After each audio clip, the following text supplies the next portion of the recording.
दोस्तों, स्वागत है आपका। आज हम बात करने जा रहे हैं भारतीय राजनीति के सबसे चर्चित और विवादित हस्तियों में से एक राहुल गांधी के बारे में। राहुल गांधी के बारे में हर कोई अपनी अलग अलग राय देता है। कोई उन्हें भारत के भविष्य के नेता के रूप में देखता है तो कोई उन्हें कमजोर नेता के रूप में देखता है। कोई उन्हें मजाक मजाक में मंदबुद्धि तक कह देता है। इस सब के बावजूद वह भारतीय राजनीति में लगातार सक्रिय बने हुए हैं। सोशल मीडिया पर आए दिन उन्हें ट्रोल किया जाता है और सबसे अहम बात यह है कि आखिर राहुल गांधी की राजनीति है क्या? क्या उन्होंने कांग्रेस को मजबूत किया या कमजोर? और आखिर में सबसे अहम सवाल कि राहुल गांधी आखिर ऐसा क्या करें कि 2029 में सत्ता की कुर्सी को हासिल कर सके। तो ये सब जानने के लिए बने रहिए वीडियो के अंत तक। तो शुरू करते हैं अपनी वीडियो।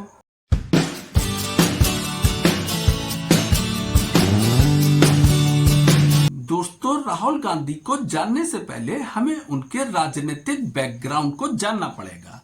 राहुल गांधी के नाना जी पंडित जवाहरलाल नेहरू एक लंबे अरसे तक भारत के प्रधानमंत्री रहे हैं। राहुल गांधी की दादी श्रीमती इंदिरा गांधी भी एक लंबे अरसे तक भारत देश की प्रधानमंत्री रही हैं।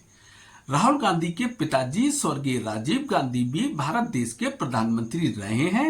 यानी राहुल गांधी का राजनीतिक बैकग्राउंड काफी मजबूत है और राहुल गांधी ने अपने राजनीतिक कैरियर की शुरुआत 2004 में अमेठी से की थी। लेकिन कुछ ही समय बाद राहुल गांधी कुछ विवादों से घिरते चले गए। जैसे मनमोहन सरकार के समय में सार्वजनिक रूप से एक अध्यादेश को फाड़ने से वे काफी ज्यादा विवादों में घिरते चले गए। लेकिन असली चुनौती उनके सामने 2014 से प्रारंभ हुई, जब मोदी युग का आरंभ हुआ और उसके बाद राहुल गांधी लगातार एक के बाद एक विवादों से घिरते चले गए।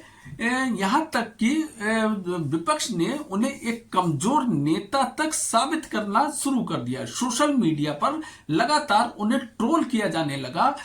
मोदी अपनी रैलियों में कई बार उन्हें शहजादे का जिक्र करते हैं, कई बार कुछ पार्टियां उन्हें कमजोर नेता साबित करती हैं। यहां तक राहुल गांधी को पप्पू तक कह दिया गया। पप्पू का जो नामकरण है, क्या आप जानते हैं कि राहुल गांधी को जो पप्पू का नामकरण है वो किस नेता ने किया? तो जी हां, जो पप्पू का नामकरण है वह किसी टाइम में बीजेपी के सांसद रहे नवजोत सिंह सिद्धू ने सबसे पहले राहुल गांधी को पप्पू कहा था, जो कि आज कांग्रेस पार्टी में ही है। और वो पप्पू नाम इतना ज्यादा चर्चित हो गया, राहुल गांधी से ज्यादा पप्पू नाम से उन्हें पसंद करते हैं। राहुल गांधी भी विवादों में इसलिए घिरते चले गए क्योंकि कुछ उन्होंने काम ऐसे किए जो हमारे देश की जनता को पसंद नहीं आए। यह विपक्ष काफी ज्यादा कामयाब हो गया जनता तक ये पहुंचाने में कि राहुल गांधी एक देश विरोधी काम कर रहे हैं। जिस तरीके से विपक्ष ने ये पूरी जनता के सामने ये साबित किया कि राहुल गांधी विदेश में जाकर अपने ही देश की बुराई करते हैं, जबकि इस मामले में राहुल गांधी का ये कहना है कि वह किसी भी गलतियों को सार्वजनिक मंच से साझा करते हैं। लेकिन विपक्ष को एक बड़ी कामयाबी इस चीज से मिली जब इस देश की जनता तक ने ये माना कि अपने देश के अंदरूनी मामले को अगर आप विदेश में उठाते हैं, देश विरोधी इसे माना जाएगा। तो इस तरीके से लगातार राहुल गांधी विवादों में घिरते चले गए, एक के बाद एक घिरते चले गए। और जब जेएनयू में एक बार भारत विरोधी नारे लगाए गए थे, भारत तेरे टुकड़े होंगे इंशाअल्लाह इंशाअल्लाह, जिसका पूरे पुरजोर जनता ने विरोध करा था। लेकिन कुछ छात्रों के समर्थन में राहुल गांधी उस समय उनके समर्थन में जाकर धरने प्रदर्शन पे बैठ गए, जिससे राहुल गांधी की छवि पर बहुत गहरा प्रभाव पड़ा। यहां तक कि कुछ लोग उन्हें देशद्रोही कहने लगे। सबसे बड़ी बात जो हमारे देश के बहुत सारे समझौते हुए, जैसे राफेल का समझौता हुआ या हमारे देश में राफेल आया, तो राहुल गांधी ने उस पर भी सवाल उठाए कि राफेल में घोटाला करा है, जबकि बाद में सुप्रीम कोर्ट में यह साबित हुआ कि ये एक सरकार से दूसरी सरकार के बीच समझौता हुआ था, इसमें कोई भी घोटाला नहीं हुआ है। जब हमारे देश की सेना ने पाकिस्तान पर एयर स्ट्राइक करी या सर्जिकल स्ट्राइक करी, तो राहुल गांधी की एक बहुत बड़ी भूल थी कि अपनी सेना से सबूत मांगना। यानी अपनी सेना से सबूत मांगने का सीधा सीधा मतलब है आप अपने देश के विरुद्ध हो जाना। और शायद विपक्ष यही तो सब चाहता था राहुल गांधी से, क्योंकि जो विपक्ष का जो सबसे बड़ा जो राजनीतिक दुश्मन थे वो राहुल गांधी ही थे, क्योंकि राहुल गांधी का बैकग्राउंड बहुत मजबूत था। राहुल गांधी कांग्रेस में नंबर 1 नेता थे। राहुल गांधी का कांग्रेस पे पूरी तरीके से पकड़ थी, वो भविष्य के प्रधानमंत्री के रूप में जाने जाते थे। लेकिन राहुल गांधी ने एक के बाद एक लगातार गलतियां करते चले गए, जिसके कारण उनकी छवि काफी कमजोर होती गई और वह लगातार एक के बाद एक चुनाव हारते चले गए। 2014 से लेकर 2019 तक कांग्रेस की स्थिति लगातार कमजोर होती गई, राष्ट्रीय स्तर पर भी और क्षेत्रीय स्तर पर भी। हाँ, कहीं कहीं पर उन्होंने अच्छा प्रदर्शन किया, जैसे हिमाचल में अच्छा प्रदर्शन करा, कर्नाटक में अच्छा प्रदर्शन करा, तेलंगाना में अच्छा प्रदर्शन करा, लेकिन राष्ट्रीय स्तर पर उनकी पार्टी में लगातार गिरावट देखी गई। यहां तक कि कांग्रेस के अंदर लगातार गुटबाजी होती गई, जिसे समय रहते राहुल गांधी कंट्रोल कर नहीं सके, जिस कारण राहुल गांधी की छवि जो है एक कमजोर नेता के रूप में उभर कर सामने आई। अब हम बात करेंगे कि आखिर राहुल गांधी ऐसा क्या करें कि वो 2029 में सत्ता की कुर्सी हासिल कर सके। तो राहुल गांधी की जो सबसे बड़ी कमजोरी है वह ये है कि जब भी चुनाव आते हैं राहुल गांधी सारी समस्याओं को भूलकर केवल अपने भाषणों में मोदी का ही जिक्र करते रहते हैं, या लगातार एक के बाद एक बीजेपी और मोदी की ही आलोचना करते हैं, जिसका बीजेपी को बहुत बड़ा लाभ होता है। क्योंकि बीजेपी की जो छवि है या मोदी की जो छवि है एक साफ सुथरे नेता के रूप में बनी हुई है। बीजेपी अपनी रैलियों में या मोदी अपनी रैलियों में लगातार अपनी उपलब्धियों को गिनाते हैं, लगातार अपने काम को दिखाते हैं, लेकिन उसके उलट राहुल गांधी उनकी कमजोरियों को दिखाने के बजाय लगातार उनके और ज्यादा प्रचार करते हैं। अपनी रैलियों में अपनी पार्टी से ज्यादा नाम वह मोदी का लेते हैं। कहीं ना कहीं वो चुनाव में कभी वो मुद्दा निकाल के ले आते हैं कि चौकीदार चोर है, तो कभी वोट चोर गद्दी छोड़। इस तरीके से जनता पर बहुत गहरा प्रभाव पड़ता है। जनता को ये लगता है कि कहीं ना कहीं उनके देश के प्रधानमंत्री का अपमान हो रहा है, जिससे राहुल गांधी को कोई फायदा नहीं मिलता है, उल्टा बहुत भारी नुकसान होता है। जबकि अगर राहुल गांधी जनता के असली परेशानियों को समझकर, असली मुद्दों को समझकर अगर उन्हें जोरों शोरों से उठाएं, तो उन्हें राजनीति में बहुत बड़ा लाभ मिल सकता है। अगर राहुल गांधी मोदी का नाम बिल्कुल छोड़ दें, चुनाव में एक बार भी नाम नहीं लें, अगर आप 10 बार अपनी रैली में उनका जिक्र करते हैं तो 10 बार आप मोदी का प्रचार भी करते हैं। मैं आपको कुछ बताने से पहले कि राहुल गांधी ऐसा क्या करें कि 2029 में वे चुनाव तक पहुंचे, एक उदाहरण के जरिए आपको समझाना चाहता हूं।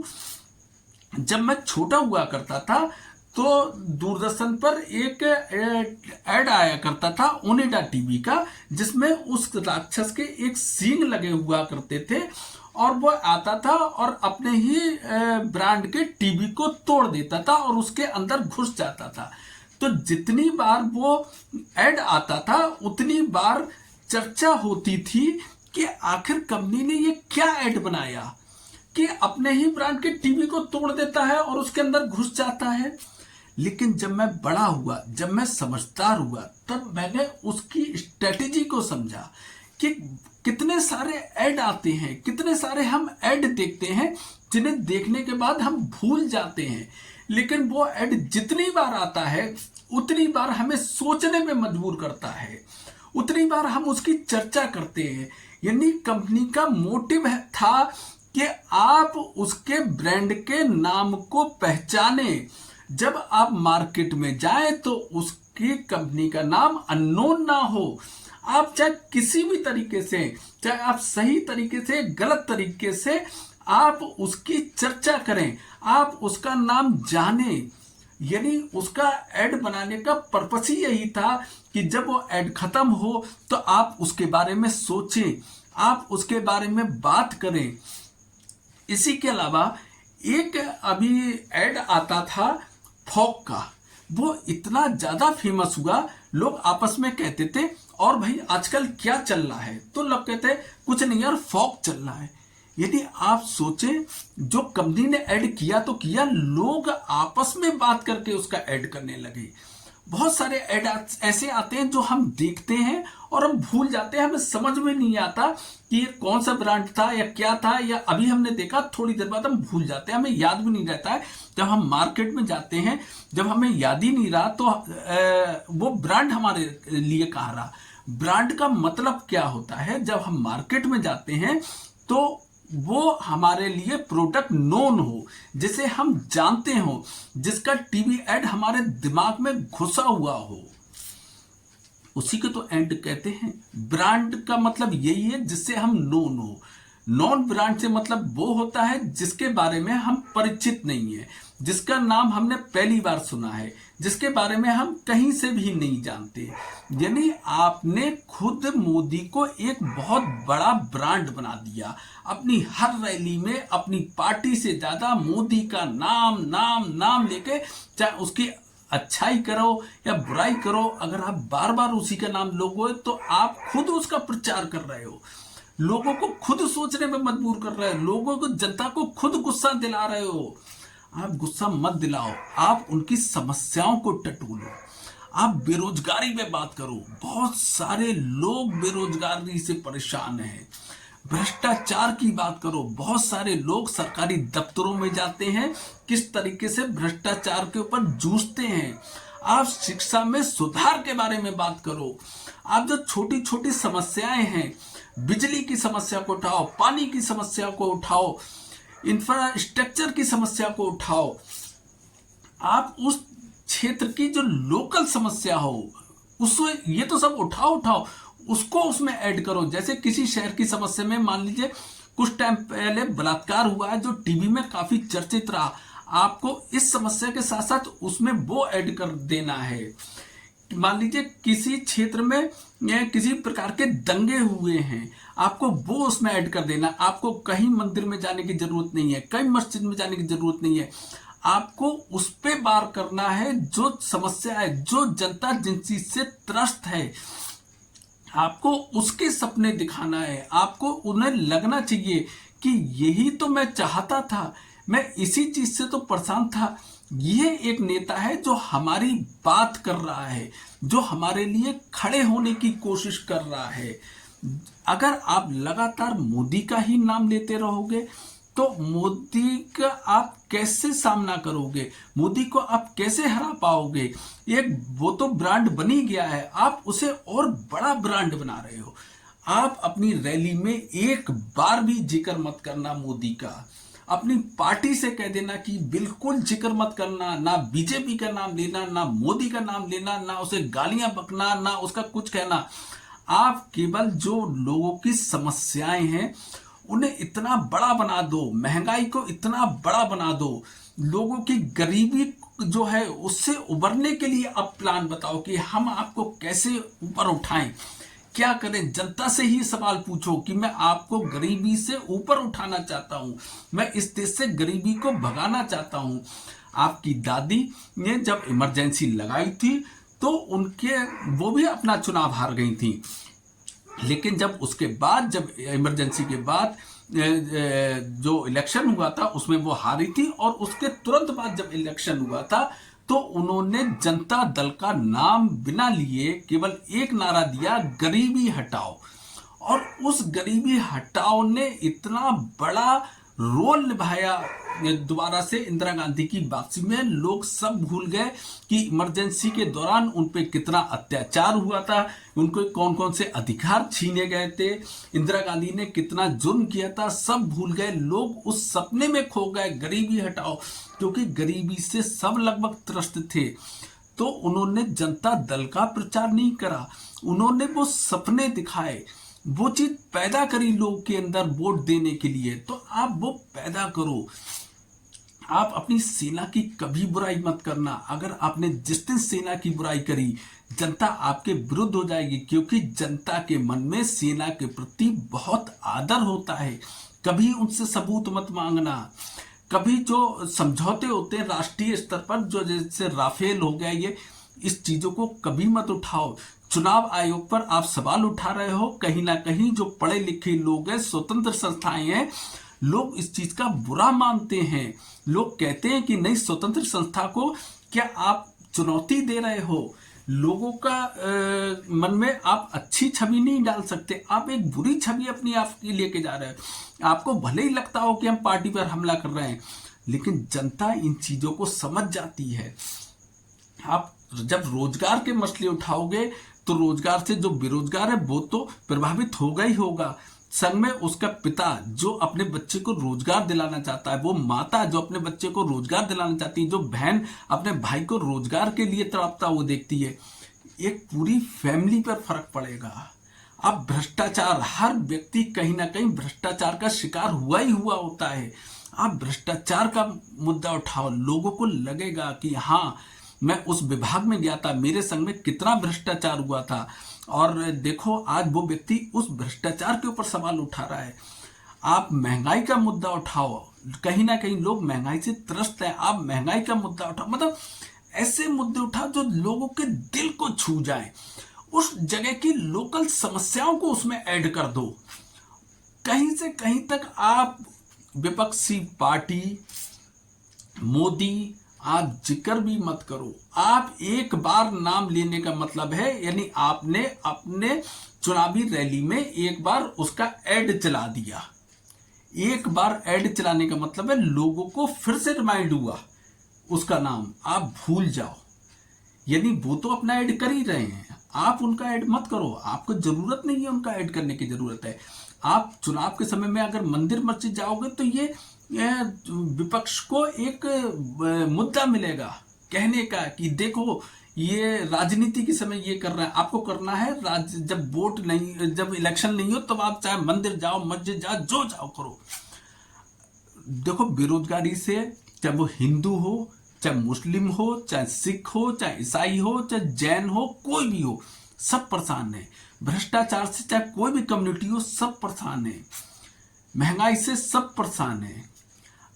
क्षेत्रीय स्तर की जो मुद्दे होंगे उससे सब परेशान है। तो ऐसे मुद्दे ढूंढो, ऐसे मुद्दों को पकड़ो। शिक्षा में सुधार, पेरेंट्स पागल हो गए हैं बच्चों को पढ़ाने में, इतनी मोटी फीसें आजकल स्कूल ले रहे हैं। वो कैसे करें? एक गरीब घर का व्यक्ति अपने बच्चे को अगर डॉक्टर बनाना चाहे तो वो कैसे बनाए? उस पर इतना पैसा नहीं है, बच्चा उसका भले ही काबिल है। तो इस तरीके के मुद्दे ढूंढ के लाओ और उन्हें उठाओ। अगर किसी का ख्वाब होगा कि मेरा बच्चा इंजीनियर बने, लेकिन उसके पास इंजीनियर बनाने के पैसे नहीं हैं, लेकिन बच्चे में काबिलियत है, क्या उसके पिता को ये बात दिल में नहीं छुएगी? क्या उसकी माताजी को नहीं छुएगी? क्या उस व्यक्ति को नहीं छुएगी? यहां पे पकड़ो, कैच करो उन्हें, और फिर आप देखो कि 2029 में आपकी क्या स्थिति होगी। जैसे इंदिरा गांधी ने जनता दल के मुद्दे को छोड़ के गरीबी हटाओ पे पूरे देश की हवा बदल दी थी, आप भी हवा बदल सकते हो। आपका बैकग्राउंड बहुत मजबूत है, आप थोड़े से भटक गए हो, आपने जो लगातार हार झेली है उससे आपको समझ में नहीं आ रहा कि क्या करना चाहिए क्या नहीं करना चाहिए, आप अपनी स्ट्रैटेजी को बदलने को तैयार नहीं, थोड़ी स्ट्रैटेजी बदलो। देखो भले मैं बहुत छोटा सा यूट्यूबर हूं, लेकिन बहुत गहरी बात कह गया हूं। अगर शायद आप मेरी बात सुन रहे हो तो एक बात सोचना, समझना, मंथन करना। आप ये मत सोचना कि मैं कितना छोटा यूट्यूबर हूं या कितना बड़ा यूट्यूबर हूं, लेकिन बात बहुत गहरी कर दी है। अगर आपको बीजेपी को या मोदी को कड़ी टक्कर देना है, उस पर वार करना है, तो आपको अपनी स्ट्रैटेजी चेंज करना पड़ेगी। बाकी आप जैसा समझे, मैं तो केवल कह सकता हूं, मैं बता सकता हूं अपने माध्यम से, अपनी वीडियो के माध्यम से। बाकी आप क्या सोचते हैं, आप भी अपनी राय कमेंट्स में रखना, क्योंकि आपकी राय भी मायने रखती है। बाकी अगर आपको मेरा वीडियो जरा सा भी पसंद आया हो तो इसे लाइक करना, शेयर करना और चैनल को सब्सक्राइब करना बिल्कुल मत भूलना। बाकी फिर मिलते हैं अगले शनिवार को, तब तक के लिए थैंक यू वेरी मच, नमस्कार।